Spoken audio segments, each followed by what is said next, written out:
Mistakes to avoid while planning a trip to Spiti Valley in the month of August. Now, August is going to be a mixed bag because it's going to be days when it's going to be raining like it's a flood, and then there are going to be days when it's going to be clear, dry weather in Himachal Pradesh.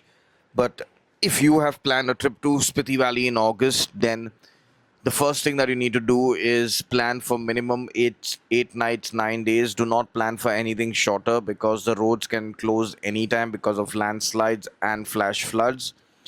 What this does is when you have 8 nights, 9 days, you have enough of time to make the entire journey. Even if there is a roadblock and you're stuck for a day, you're not going to end up ruining your trip and having to return back without even reaching Spiti Valley. And I'm serious.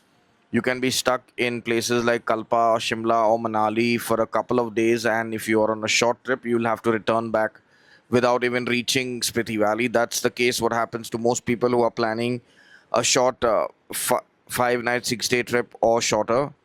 So that's the biggest challenge. Number two is a mistake that most people do is they spend all their nights and days in Kaza, thinking that from Kaza they'll just go sightseeing to Dankar, to Kibar, Chicham, to Komik, Langza, and that's, I would say, is it's a bummer because the real feel of Spiti Valley is in the villages. It is not in staying in Kaza. You can stay a night in Kaza if you want, but the real vibe is when you're living in the homestays in Chicham, Demul, Dankar, and Langza. That is when you'll really experience Spiti Valley by looking at the sunset and the starry night in these places. Number three, I would say, is staying in the camps at Chandatal is very risky in the month of August because of the rain and the landslides that happen. If you are on a tight trip, then do not stay in Chandal. Visit the lake and then maybe stay at Losar, Batal, or even Sisu or Manali because that's a better option. So this way, you are not going to risk yourself getting stuck. And even if you do end up getting stuck, you have enough of time to reach back rather than leaving in the morning from Chandatal and then hoping to take a bus from Manali the same evening is very risky.